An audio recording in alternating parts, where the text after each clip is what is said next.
tengo problemas, siempre. Entonces ya llegaste. Para llegar. Hablando de otros problemas. Ya.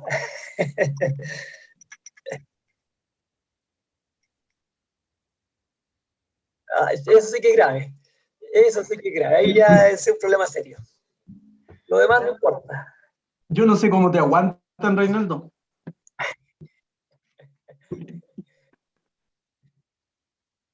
Exactamente. No sé.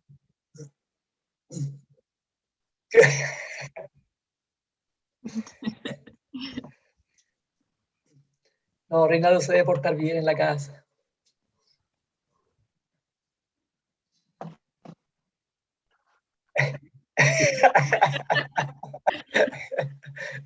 ¿En la casa de quién?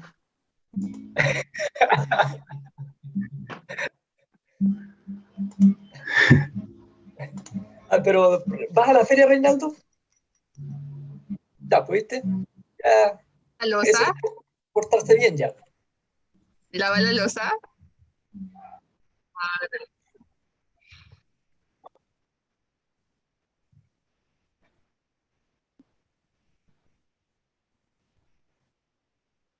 Es paz mental.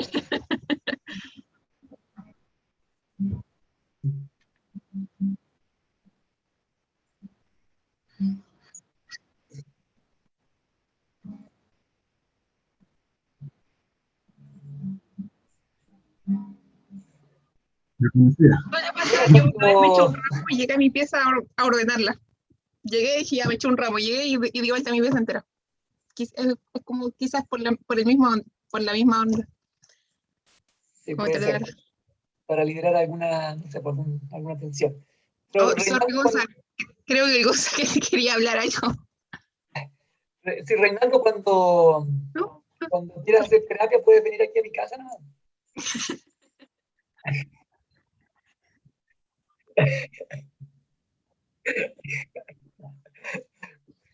Cuando hayan invitados, cuando hayan tantos invitados.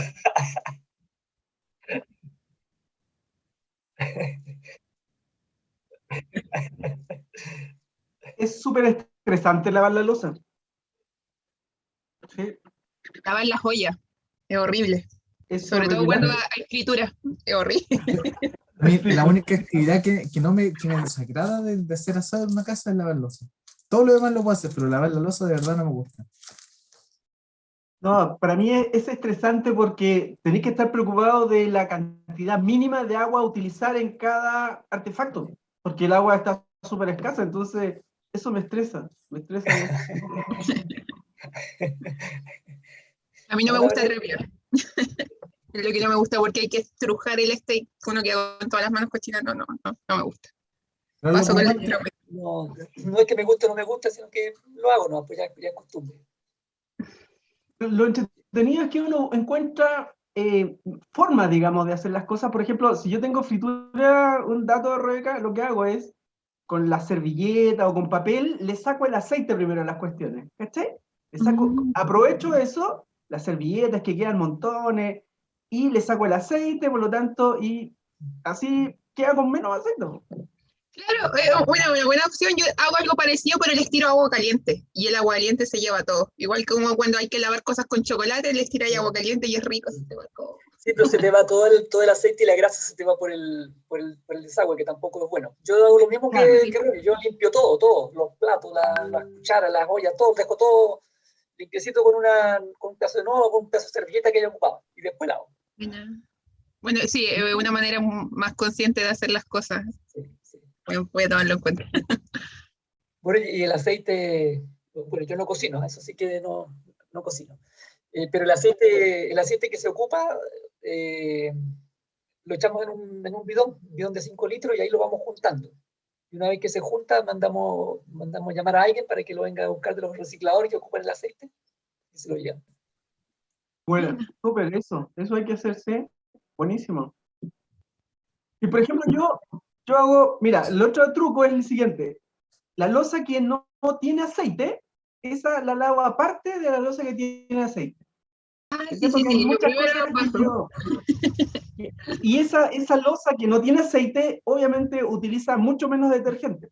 Qué sé yo, lo que cortan la fruta, donde pones el pan, toda esa loza que, por lo tanto, me separo.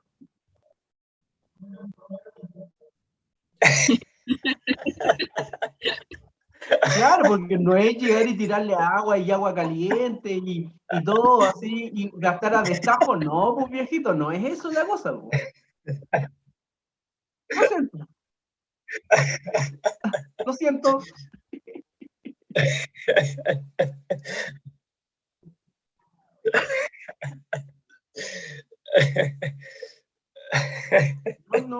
No me estreso. Cuando trabajaba, había, bueno, típico en las pegas, uno siempre anda con poco tiempo y todo, entonces había un viejito que decía que yo estaba operado de los nervios. ¿No cachaba por qué decía eso?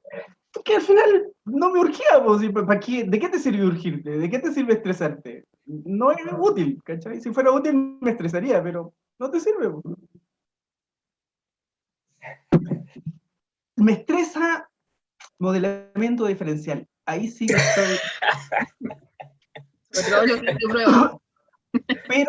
Pero leí las 58 páginas, pedí que me las imprimieran. No tengo impresora, pedí que me las imprimieran, las leí todas, La las 49 centralicé. también.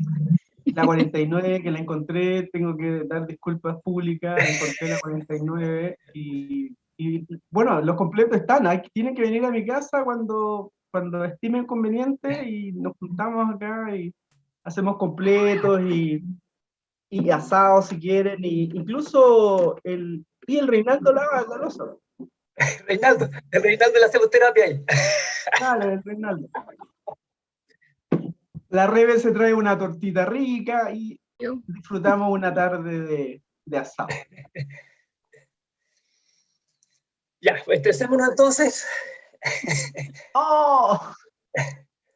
Ya, ahora me voy a acordar de grabar. Recording in Ahí estamos progress. grabando. Bueno, lo que vamos a ver hoy día, yo les comenté que no lo vamos a controlar, así que para que no estén tan estresados. El control, la prueba se la voy a enviar mañana, ¿ya? Porque la tengo escrita, pero tengo que pasarla al, ¿cómo se llama? Al PDF. O sea, escribirle y pasarla al PDF. Así que se la envío mañana. Mientras tanto, ustedes van pensando de aquí a que termine la hora, ¿cuándo quieren entregarla? Y me dicen. Así damos un día para todos. Fin de año. No. antes de la exposición. Ya, vamos entonces a compartir nuestro... Estaba mirando, me di cuenta que no subí la clase anterior. Recién me di cuenta. No, no está subida. Sí, sí. Ya, Esa no es. vamos a ver los sistemas dinámicos discretos. Pero una introducción más que nada, y no estoy usando la palabra dinámico, sino que solamente sistema. En general, todo lo que es ecuación diferencial, todo lo que es sistema de ecuaciones diferenciales, lo que es ecuaciones en diferencias, son sistemas dinámicos. Entonces veamos introducción.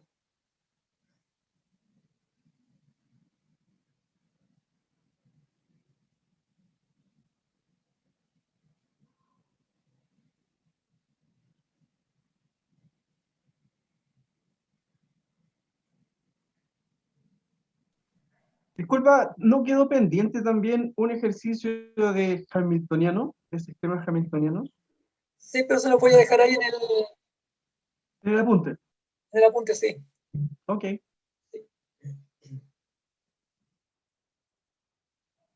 El hamiltoniano sí. Pero no es nada complicado eso, ¿no? A ver, aquí quiero hacer algo.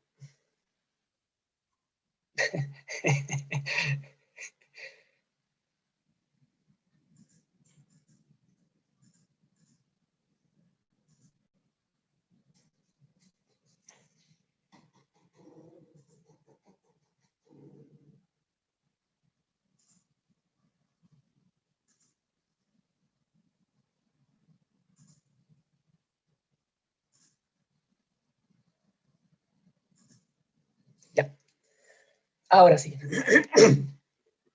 Ya, bueno, la definición no voy a escribirla con tanta formalidad porque después lo van a poder tener en apunte. Se tiene una función que va de un espacio métrico a otro espacio métrico. Que ese espacio métrico significa que tiene una medida, que tiene una distancia, que en este conjunto hay una distancia definida. Se supone que esta función es continua.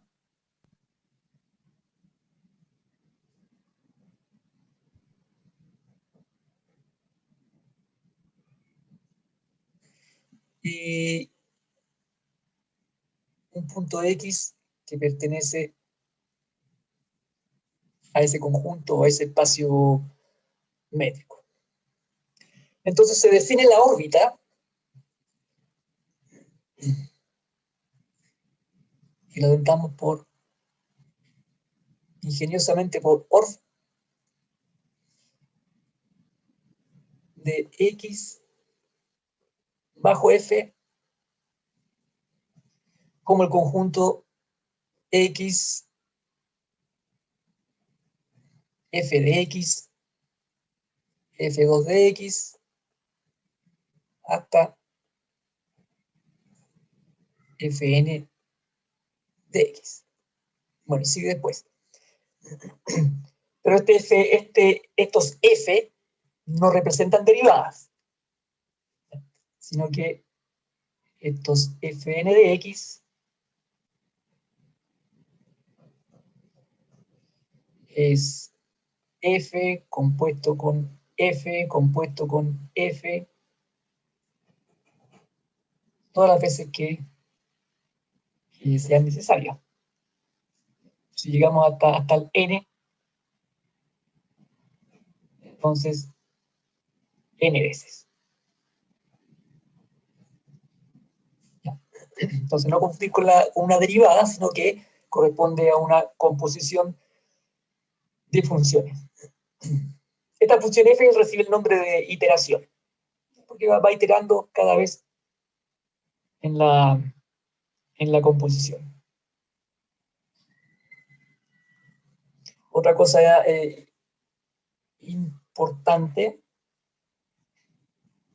es la definición de punto fijo.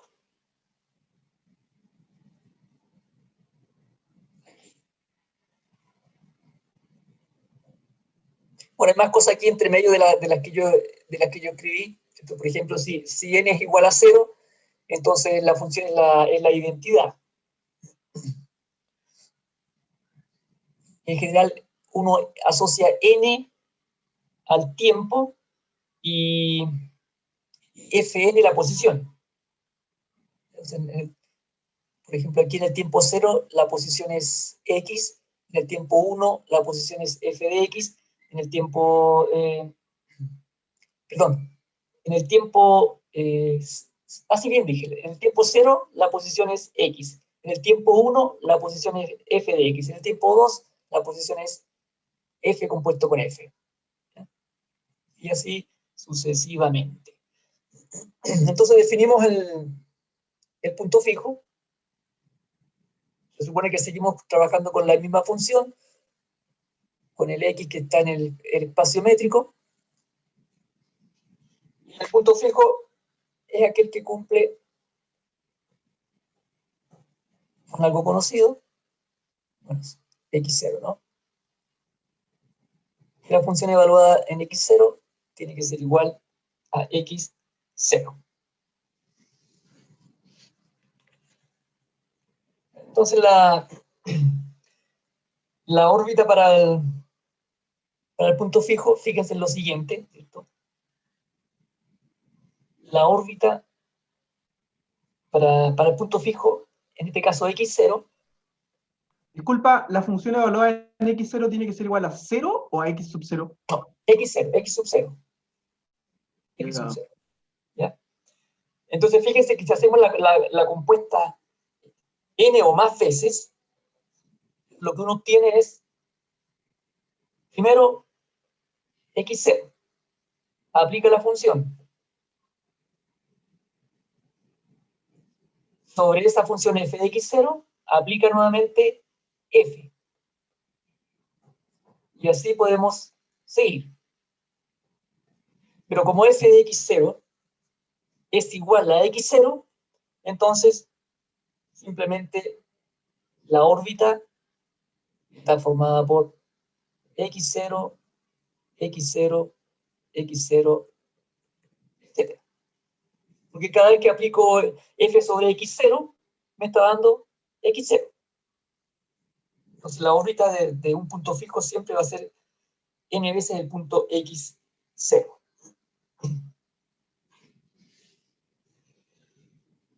Y también, en este caso, como fn de x0 es igual a x0, vamos a verlo así mejor, para que no parezca función. Entonces lo que se tiene es que el límite, y eso es evidente, ¿no? Cuando n tiende a infinito, el fn de x0 es igual a x0. Se calcula n veces la compuesta, al final llega siempre a x0. Entonces, cuando este n tiende a infinito, siempre voy a llegar al punto crítico que es el x0. Y tenemos un teorema. Ahí sí.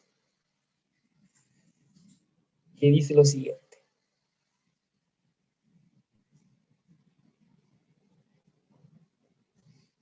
Tenemos siempre f que va de n, f continua, en espacio métrico.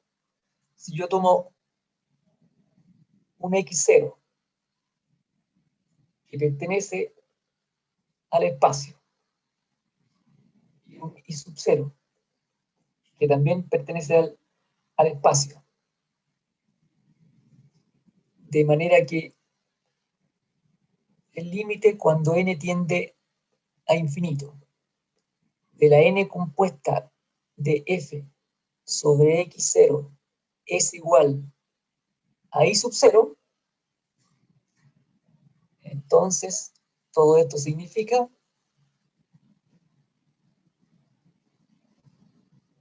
que i sub 0 es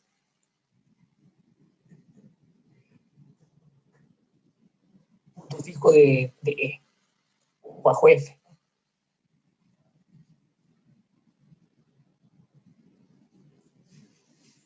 Punto fijo del espacio E bajo F o de F. ¿Ya?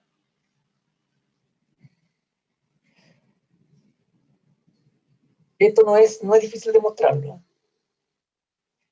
A ver, demostrémoslo. Tenemos que hacer un poco de matemática. Entonces, demostración.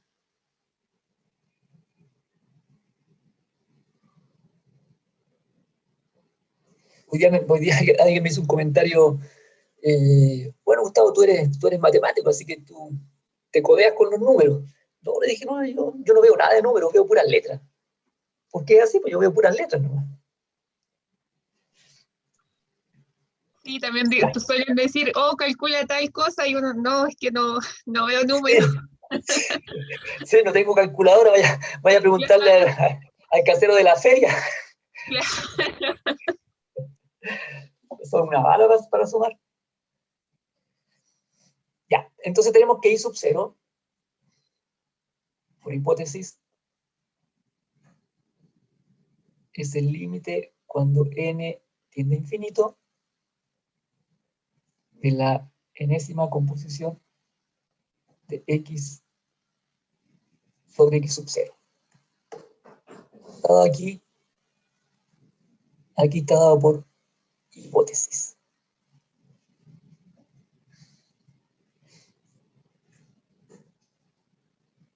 Entonces, se me perdió el lápiz. ¿Qué pasa con f de i sub 0? yo aplico f sobre i sub 0,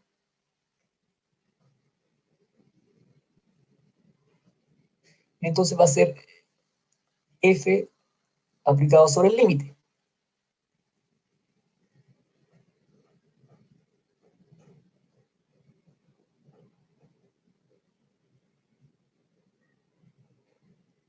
Agujerito ahí. Pero como la función es continua, entonces el límite sale fuera. Límite cuando n tiende a infinito de f n de x. Y es lo mismo que límite cuando n tiende a infinito de f n más 1 de x0. Y eso no es otra cosa que i0. Dado también por hipótesis. Tenemos que el límite cuando n tiende a infinito de fn de x0 es igual a i sub 0, por lo tanto el límite cuando n tiende a infinito de fn más 1 de x sub 0 también es i sub 0. Y luego como f de i sub 0 es igual a i sub 0, entonces i sub 0 es un punto fijo. ¿Ya? Bueno, aquí también hay un concepto de sucesión y de subsucesión. Entonces, fn más 1 es una subsucesión de fn. Entonces, si la sucesión converge al punto i sub 0, entonces toda subsucesión también converge al punto i sub 0. Por eso que el límite cuando n tiende a infinito de fn más 1 es igual a i sub 0. Porque la sucesión más grande, que es fn, también converge a i sub 0. Ya. Otro teoremita. Cambiamos de página.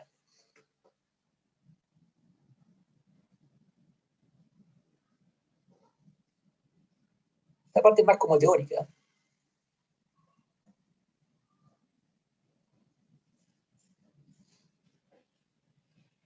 Tenemos A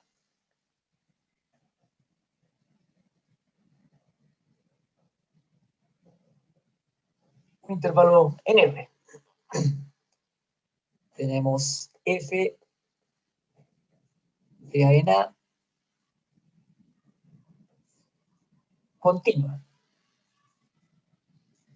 Tomamos un elemento A que está en A y tomamos también B en A.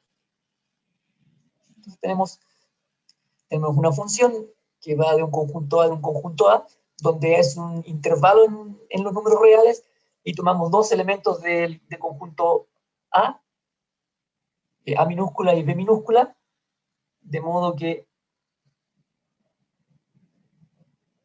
A sea menor que B. Y consideramos también un número cualquiera M en R. Si tenemos que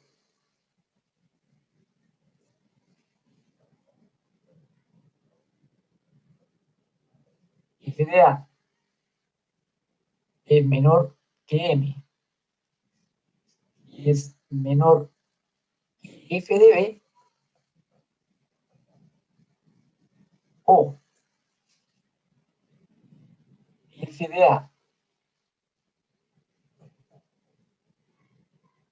mayor que M, mayor que f de B, si ocurre cualquiera de estas dos condiciones, entonces existe un C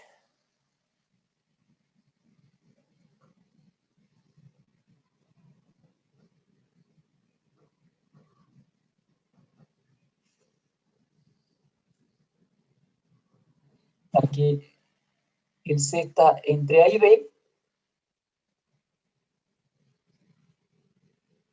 Ahí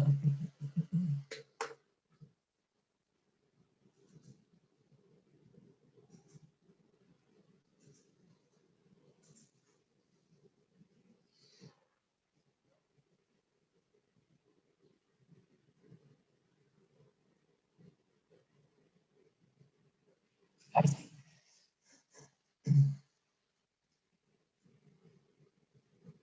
Y se cumple f de c es igual a n.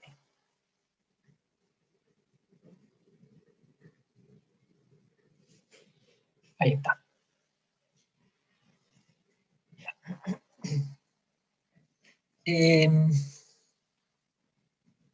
Ya, entonces tenemos la función que va de un intervalo en otro intervalo. Tenemos un elemento A que está en el intervalo y un elemento B que está en el intervalo con A menor que B, un M, un número real. Si se cumple que el M está entre f de A o f de B, a cualquier lado que tenga la desigualdad, entonces siempre va a existir un M, perdón, un C entre A y B, tal que f de C es igual a M.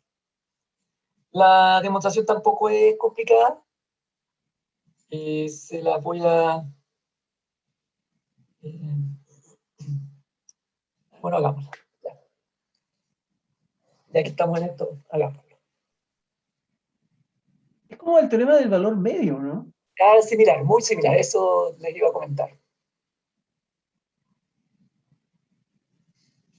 Ya.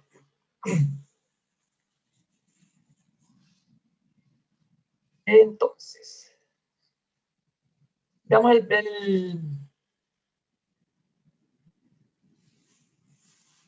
ver, espérense. ¿Qué fue lo que hice acá? A ver,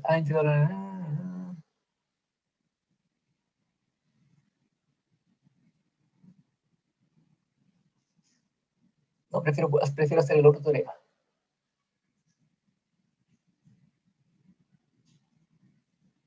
Ya, no. Este lo dejamos sin demostración porque en realidad es cortito y es similar a lo del teorema de valor medio, como dijo Ronnie. Prefiero hacer este otro teorema.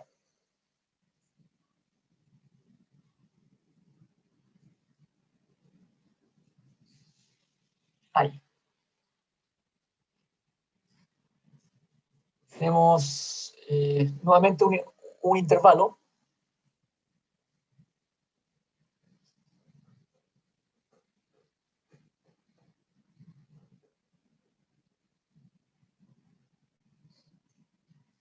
Y consideramos, a su vez, un subintervalo cerrado.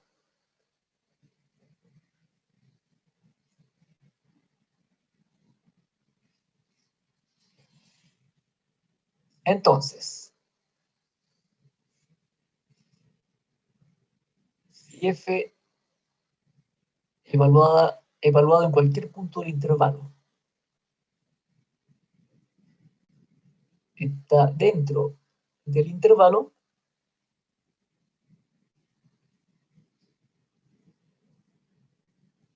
entonces f tiene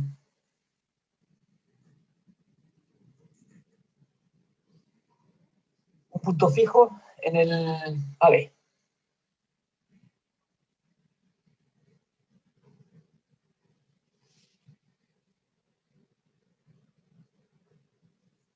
Y el segundo, si AB está incluido en f de AB, o sea, f del intervalo AB,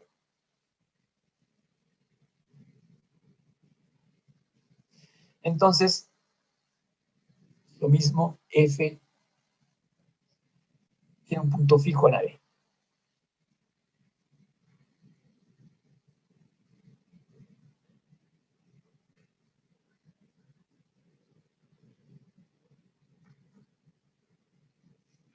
Ahí. Ya.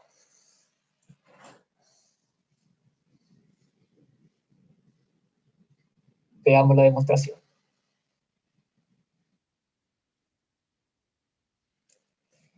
F evaluado en cualquier punto del intervalo. Para cualquier punto que tú tomes, en el primer caso, en el caso I, F evaluada en cualquier punto del intervalo va a estar siempre dentro del intervalo A, B.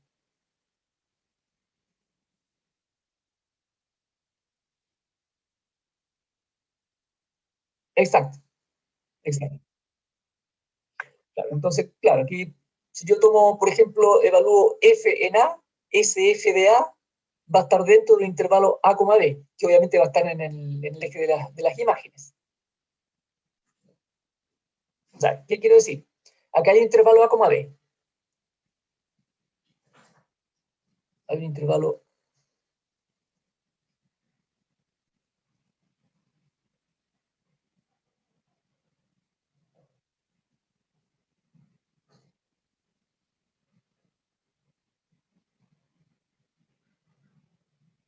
Aquí está el intervalo A, B. Entonces, cuando yo aplique F sobre cualquiera de estos puntos, para todos estos puntos que hay acá entre medio, incluido el A, B,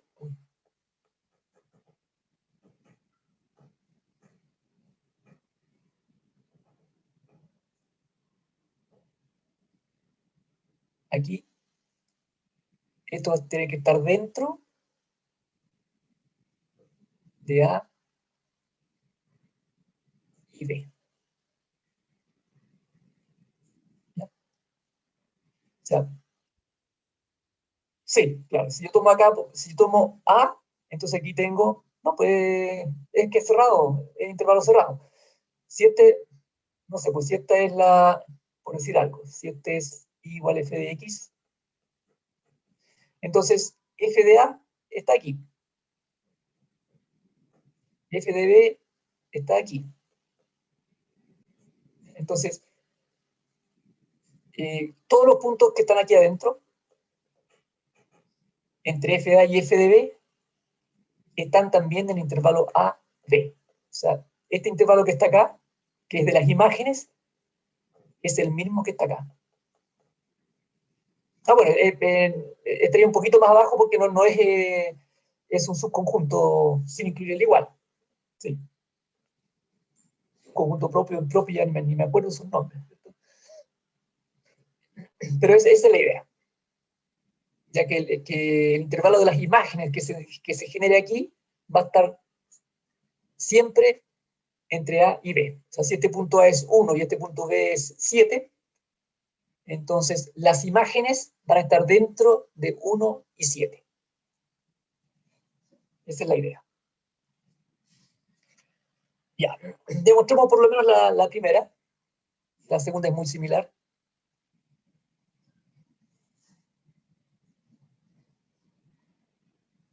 La hipótesis nos dice que f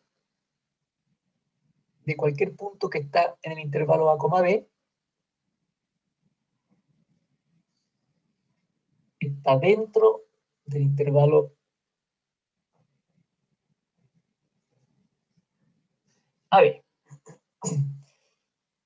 Luego, esto significa que el f de A, al revés,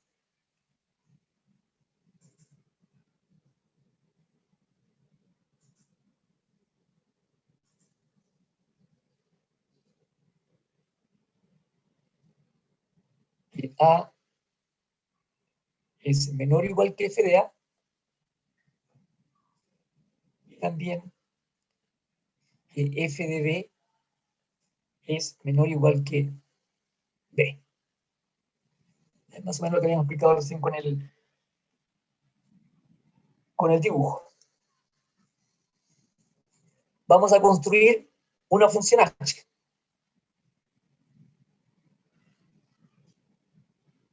Esta función h va a partir del intervalo cerrado A, B en los reales y va a estar definida por h de x igual a f de x menos x. Obviamente, como todas las cosas en matemáticas, esto es construcción para que resulte la demostración del teorema, ¿no?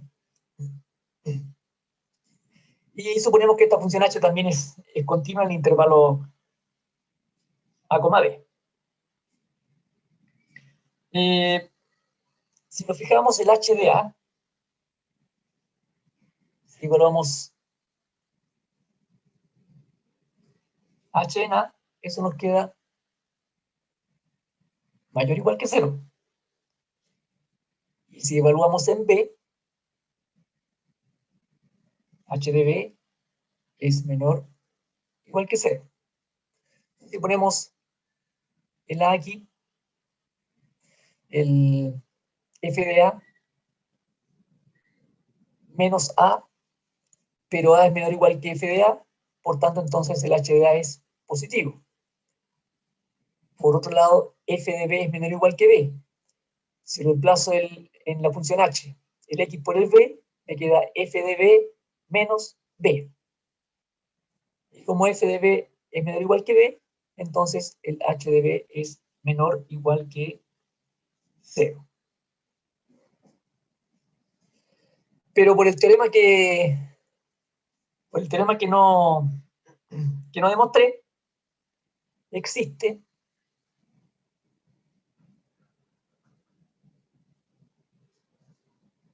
C que pertenece al intervalo A, B, tal que h de c es igual a 0.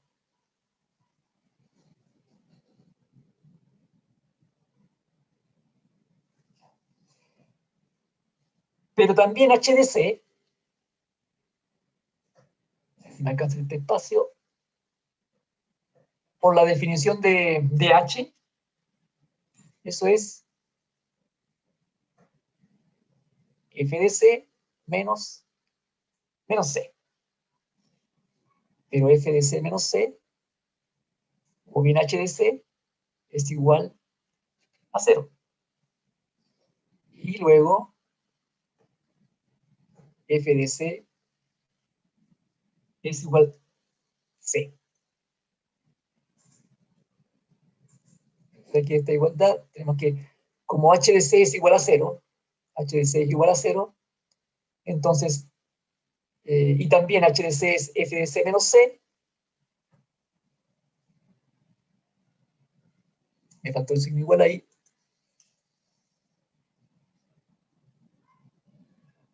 es igual a 0, entonces f de c es igual a c. Y luego se concluye que x igual c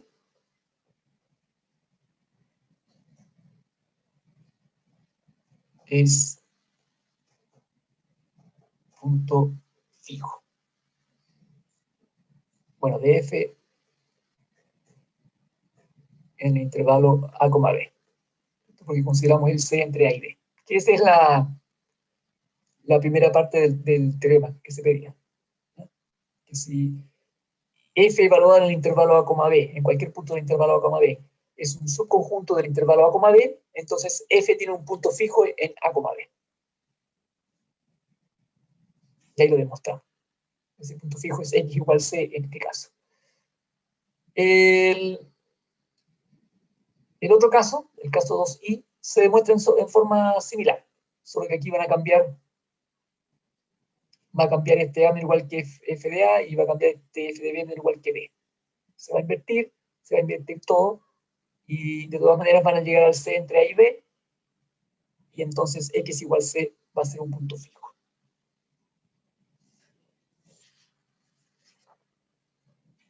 Ya.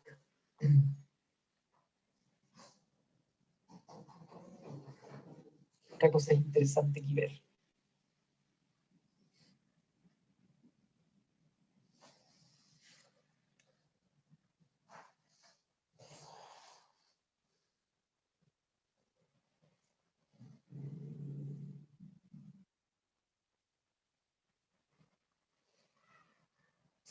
Ya, saltémonos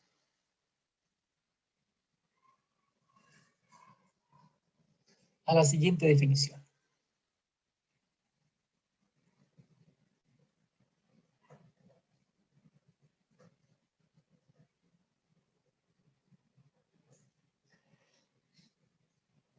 Vamos a tener puntos, bueno, como ya hablamos de punto fijo, entonces viene el concepto de punto fijo atractor y punto fijo repulsor.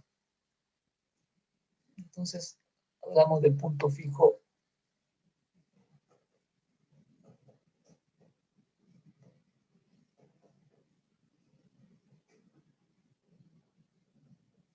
atractor.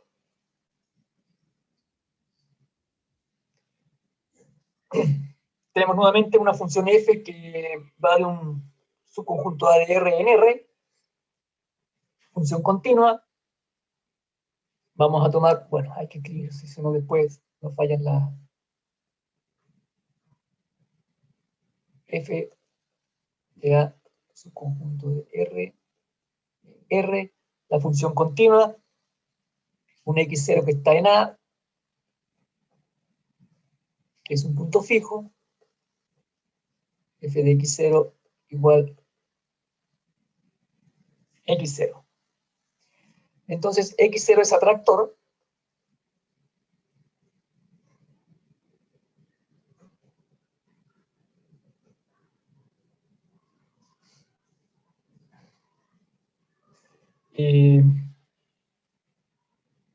Bueno, x0 es un punto fijo atractor, estoy abreviando, ¿eh?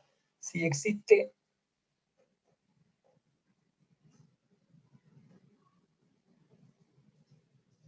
un intervalo abierto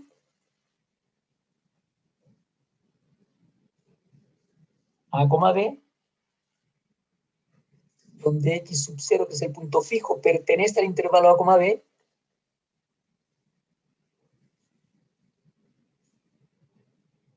de manera que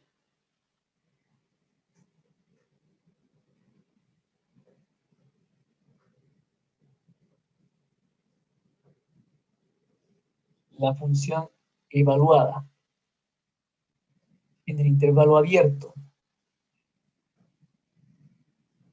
intersectado con el conjunto A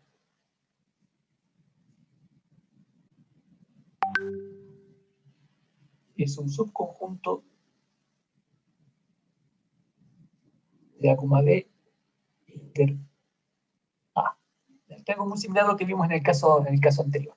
Esa es la definición de punto fijo atractor.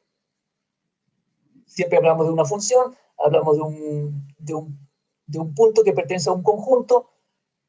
La definición de punto fijo, esto es f de x0 igual a x0, entonces este x0 es atractor, es decir, todas las órbitas se acercan a x0, si es que existe un intervalo A, B que contiene al punto fijo x0 que cumple esta inclusión de conjuntos, que f evaluada en el intervalo abierto A, B intersectado con A es subconjunto de A, B intersectado con A. Pero allí estamos viendo solamente que hay una parte que está incluida en el otro. Nos falta ver lo que es la convergencia. Entonces, además, se debe cumplir el límite cuando n tiende a infinito de la enésima composición de la función aplicada sobre x es igual a x0, donde x0 está en A, B inter A. Ya. Esa es la definición de punto fijo atractor. Tenemos también la de punto fijo repulsor.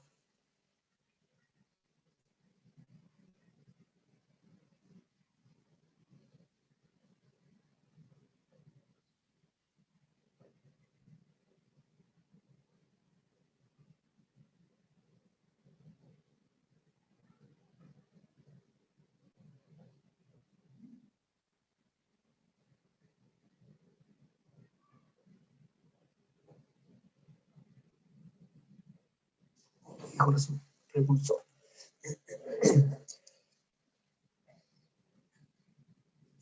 Ya, bueno, no es tan difícil interpretar esta definición, ¿no? Entonces, si uno toma un conjunto de los reales, que puede ser un intervalo, entonces tomamos un punto fijo que está dentro de ese intervalo A. Entonces, ¿qué nos está diciendo? Que este punto fijo va a ser atractor. Si tenemos un intervalo abierto, tal que si evaluamos la función en ese intervalo abierto intersectado con A, donde x0 está en ese intervalo abierto, entonces todas estas imágenes tienen que estar contenidas en A, B inter A, es decir, tienen que estar contenidas en su dominio. Todas las imágenes de la función f tienen que estar contenidas en el dominio de la función f. ¿Ya? Y además que cuando hagamos n veces la composición de f, entonces esa composición tiene que converger a x0. Y el punto fijo repulsor, allí nos vamos a encontrar el n que tiende, o sea,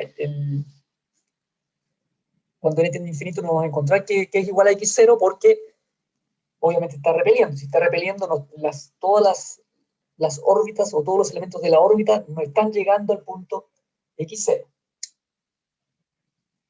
Lo mismo una función f que va de R en R, continua, también f de x0 igual a x0, es decir, x0 es un punto fijo. Entonces este punto fijo va a ser repulsor, nuevamente, si existe, las condiciones son las mismas. En este caso, existe también un intervalo abierto,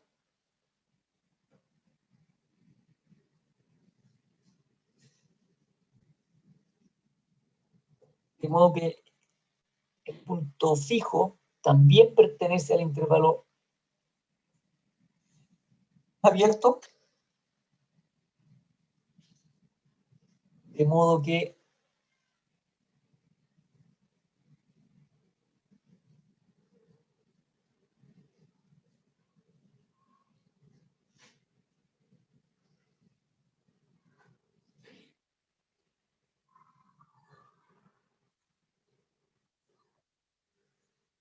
para cada x, para cualquier punto que está en A, B, que no estamos considerando como punto fijo, ya x distinto de x0, pero aquí me faltó, porque estamos trabajando con una intersección.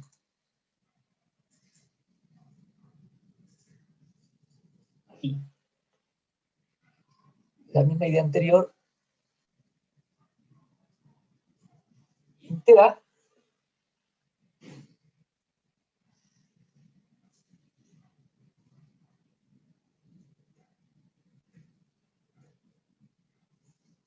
existe un n que está en los naturales, tal que la enésima composición de f sobre x no está en A, B inter A. Es decir, en el caso anterior, iba a estar aquí adentro. Pero en este caso, cuando hacemos la compuesta de f n veces, no voy a poder caer dentro del dominio de esa función. Se me va afuera. Y como se va afuera, significa que este punto fijo, que es x0, está repeliendo a todas las órbitas.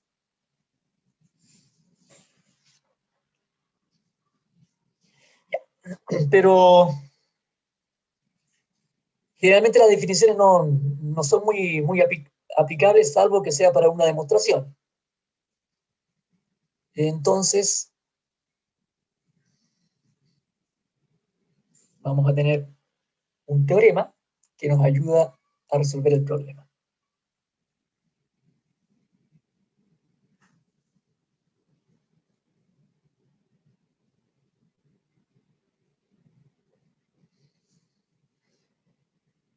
Ya, tenemos un f que va de A en A, continua, derivable, x0 en A.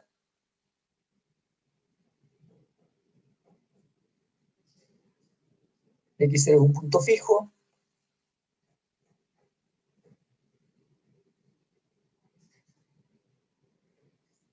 Primero.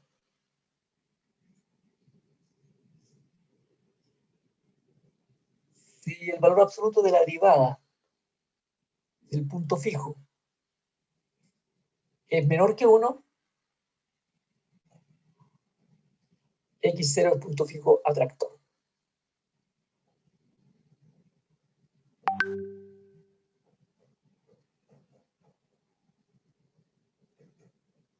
Esto ya facilita las cosas inmediatamente. Basta con que yo derive, evalúe, le aplico el módulo y listo.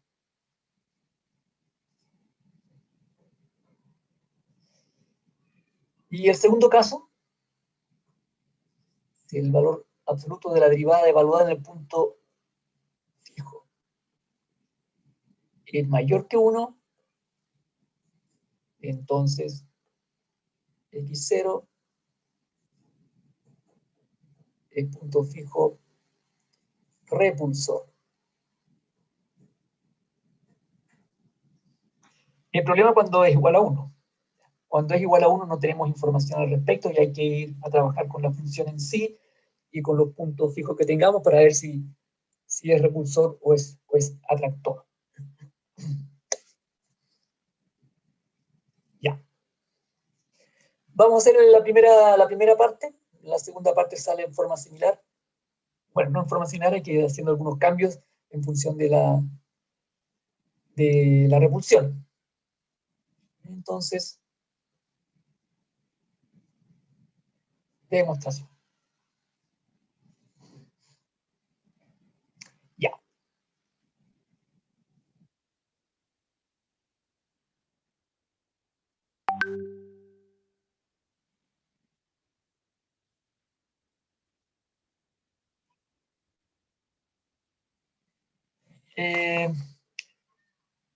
No, si es igual a 1, va a cambiar la dinámica, o sea, no va a haber claridad sobre la dinámica del sistema.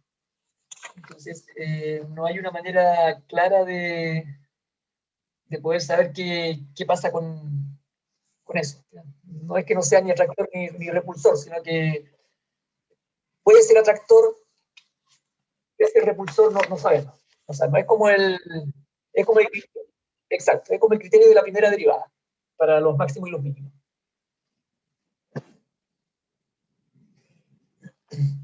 Ya, entonces, ya, vamos a demostrar la primera parte. Nos dan una hipótesis,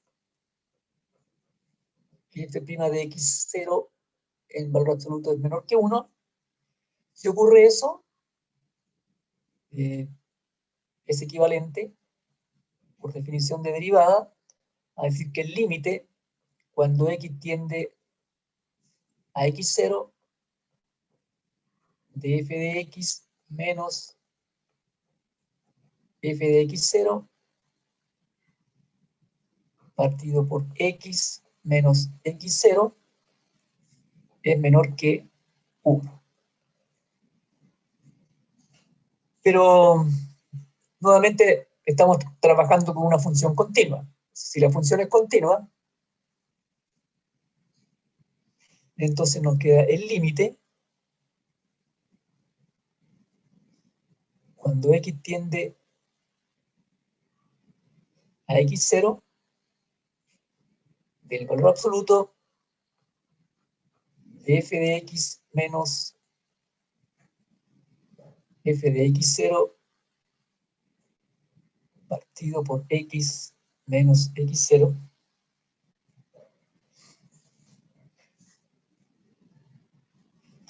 Y eso debe ser menor que 1.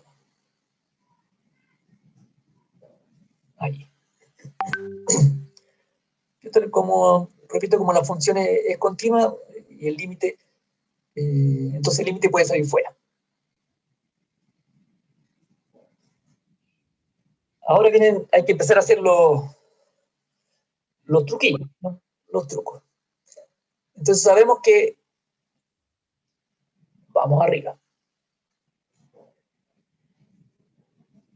Sabemos que x0 es un punto fijo. Entonces f de x0 es igual a x0. Y luego nos queda el límite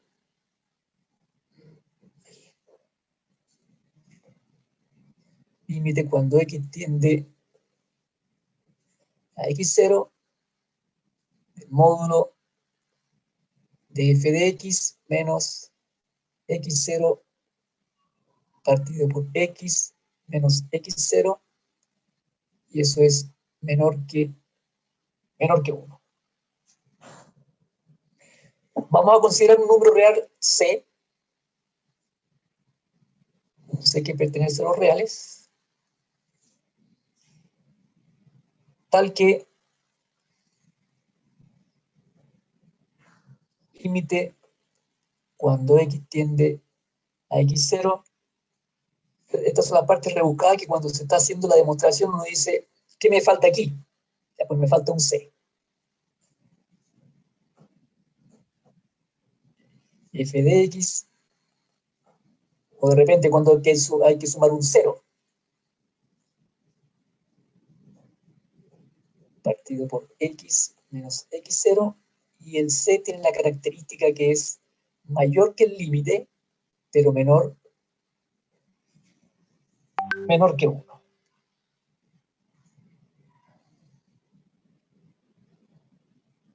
Ahí. Pero estamos hablando de un límite. Estamos hablando de un valor absoluto. Entonces, si estamos hablando de un límite y estamos hablando de una distancia, tiene que existir un delta mayor que 0.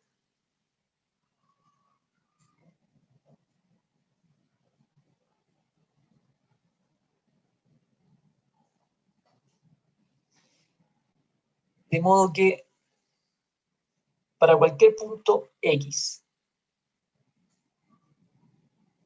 que pertenezca al intervalo abierto, x0 menos delta, x0 más delta,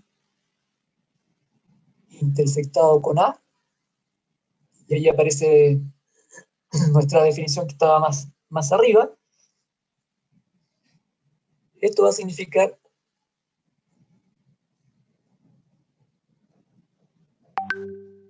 que f de x menos x0 partido por x menos x0 es menor que c.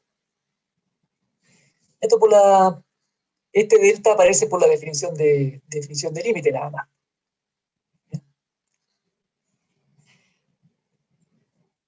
Sí. Exacto. F de x0 es igual a x0 al ser un punto fijo, igual a un punto fijo.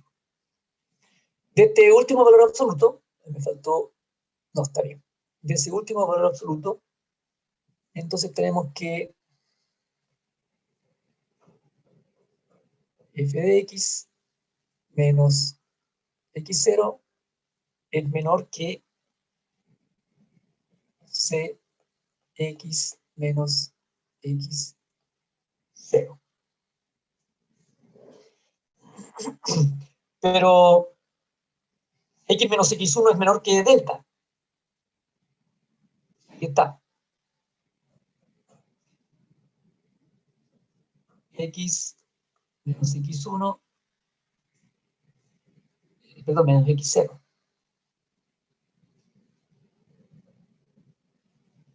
Y delta es un valor muy pequeño. Entonces de ahí se concluye aquí mismo. Concluimos que f de x menos x0 es menor que delta. Y entonces, ¿qué hemos conseguido? Fíjense que cuando uno desarrolla este valor absoluto, lo que obtenemos es f de x menor que delta más x sub 0 y mayor que menos delta más x sub 0. Es decir, lo que estamos diciendo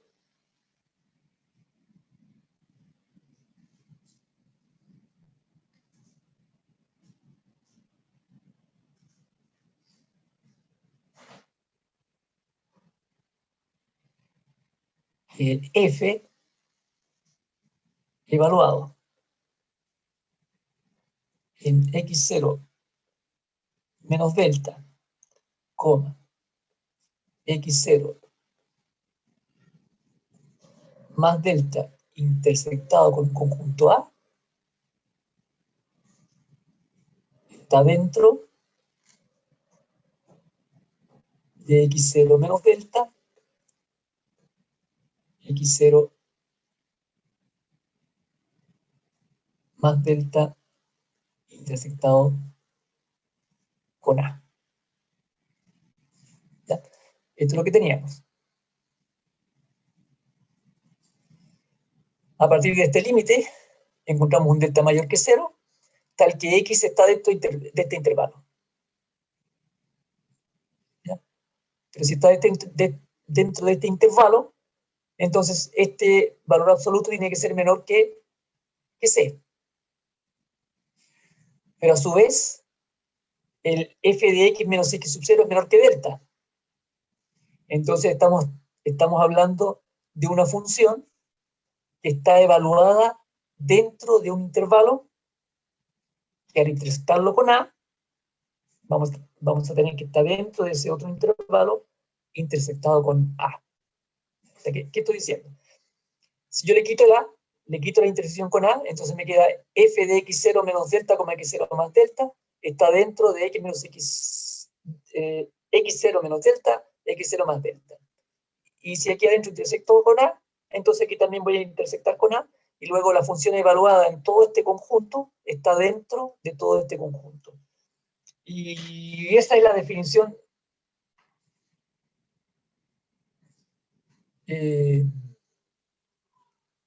más o menos de lo que teníamos por la definición primera. A ver. Ahí. Ahora,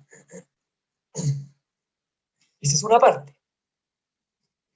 Si nosotros repetimos el proceso,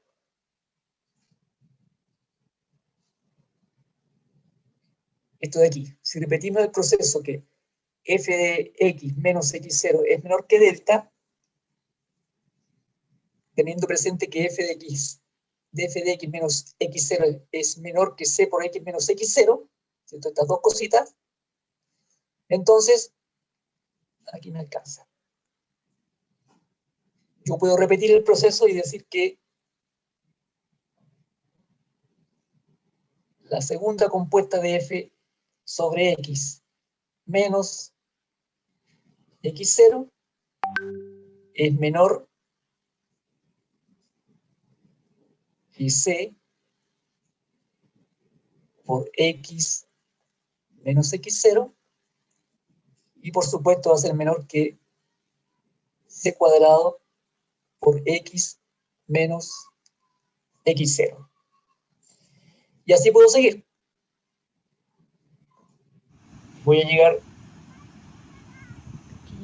a fn de x menos x0 menor que c elevado a n por x menos x0 para todo n en los naturales. Entonces, ¿qué concluimos? El límite cuando n tiende a infinito de la enésima composición de f sobre x es igual a x0. Todas convergen a x0. Y con eso se demuestra la segunda parte de la definición. La definición, la primera parte era demostrar que f aplicado sobre un conjunto está dentro de ese conjunto y que el límite de la enésima composición de f me da el punto fijo. ¿Ya? Ya, la segunda parte no la voy a hacer, es más o menos similar. Después la pueden leer si les interesa. Voy a avanzar unas cositas más, me voy a saltar otras.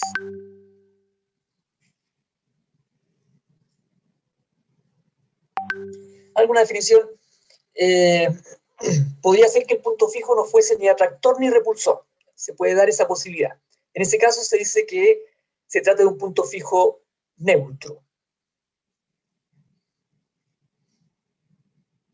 Y otra definición que está puesta también, que para el caso de que haya que hacer alguna cosa, no es tan interesante, solamente una definición. Si tenemos un punto fijo y la derivada de la función evaluada en el punto fijo es igual a 0, entonces, además de ser un punto fijo, se llama un punto fijo súper atractor. Ya.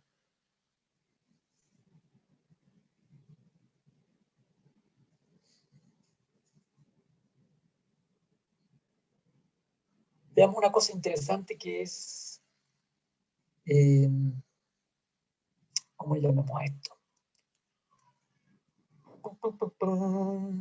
Representación gráfica. Voy a poner ese nombre.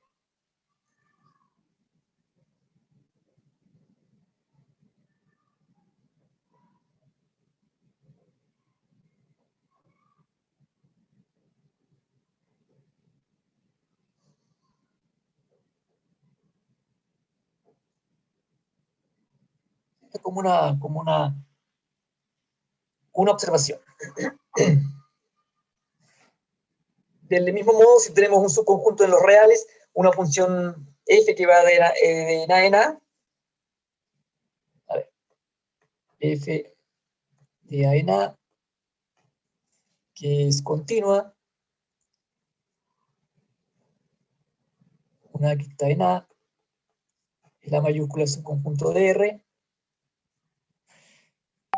y queremos analizar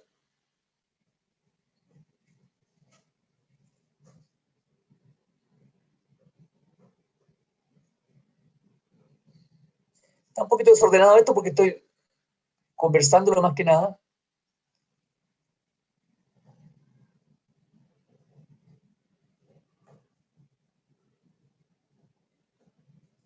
Cuando lo escribo, lo voy a escribir más ordenadito. Entonces vamos a analizar el comportamiento de la órbita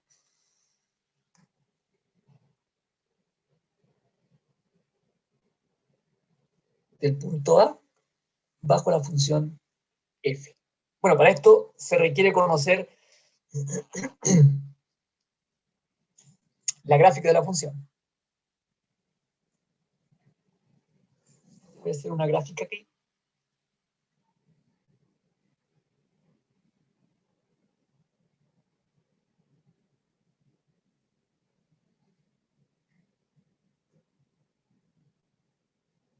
Horizontal, el eje vertical. Voy a poner nombres. Voy a poner una función.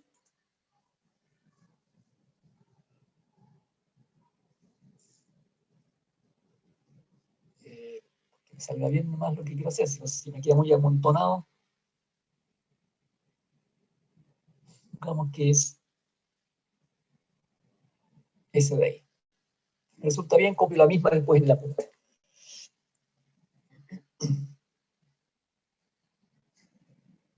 Ya. Entonces en alguna parte va a estar el punto A. Lo voy a ubicar por aquí.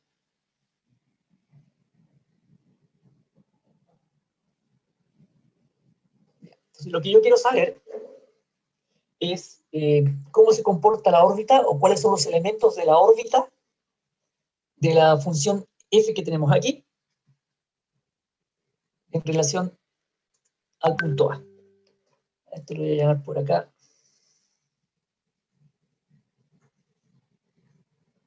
Y igual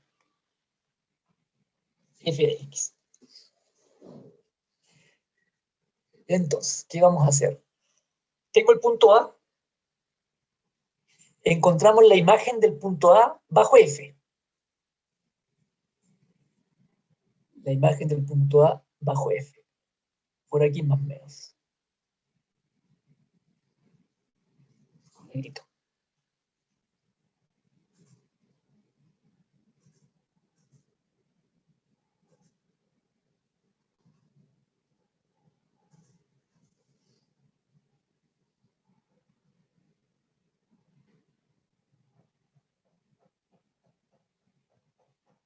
Ahí.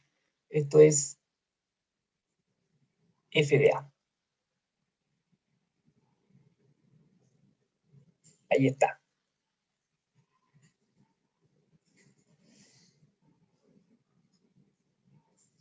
Ahora, vamos a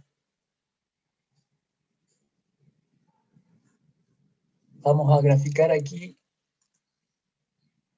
la identidad, la función idéntica. Eso es más que nada para no estar con una regla, ¿no? Pongamos que por aquí va la función idéntica.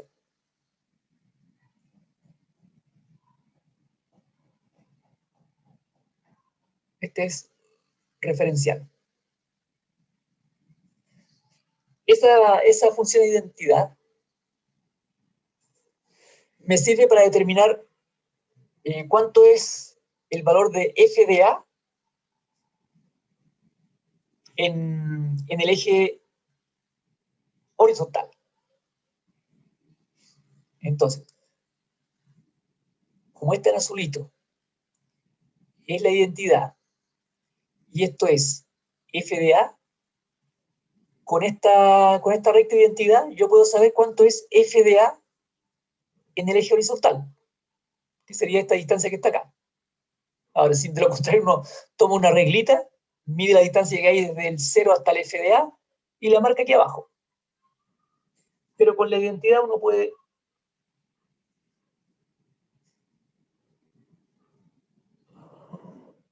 aquí está. Con la identidad uno se corta aquí, entonces esto es f de A. Ahora, tomamos nuevamente f de A, este punto que es f de A, que está con el otro aquí. Este punto que es f de A, que está en el eje, bueno, en el eje X, o en el eje horizontal, y busco su imagen. Entonces la imagen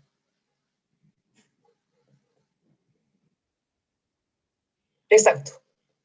Por eso tomo f de A y tomo su imagen, entonces me va a quedar f de A.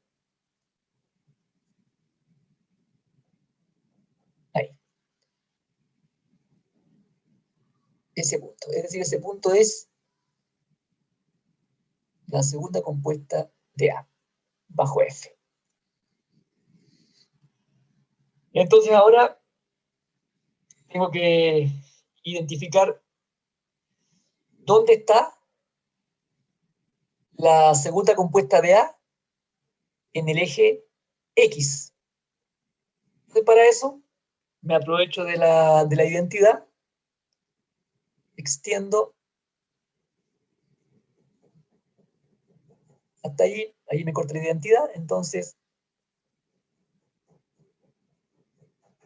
aquí está en el eje X la segunda compuesta de bajo F de A. Y así puedo seguir el proceso. Aquí yo puedo tener otra más. Busco la imagen de la segunda compuesta de A bajo F, o sea, F de F de F de A. Entonces la imagen Llego hasta aquí, hasta la función, y entonces estará por aquí.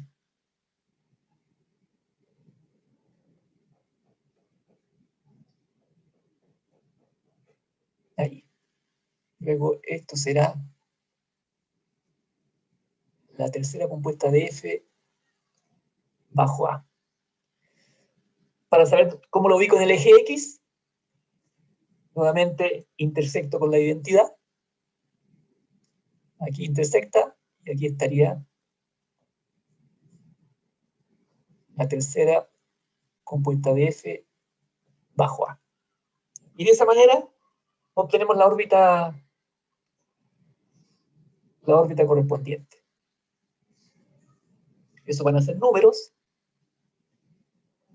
Luego tendríamos que la órbita del punto A bajo la función f va a ser A, f de A, la segunda compuesta de f sobre A, la tercera compuesta de f sobre A, y así todas las que nosotros encontremos. ¿Ya? Donde cada uno de estos elementos, A, f de A, la segunda compuesta de f, la tercera compuesta de f, están dados aquí arriba. No sé, pues si, por ejemplo, si A es igual a 1, entonces el primer punto sería 1, el segundo punto, perdón, si A es igual a 3, o 5, para que quede más lejos. Si A es igual a 5, entonces el primer punto es 5, el segundo punto será 3, por ejemplo, más o menos por la distancia. El siguiente punto será 2,5, no, perdón, F2, aquí.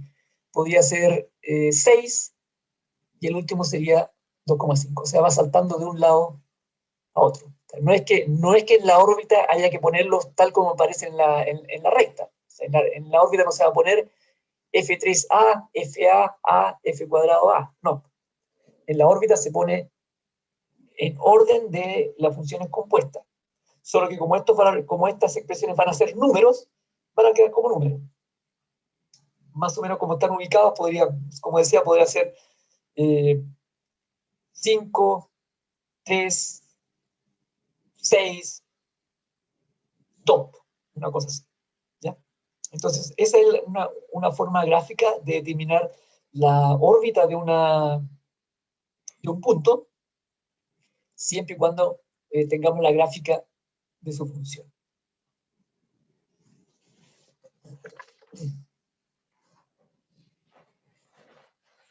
Ya, son las 6:30.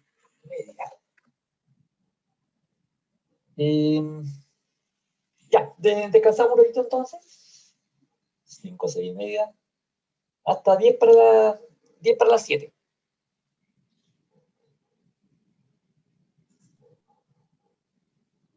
Ok, nos vemos. Sí, para la siguiente.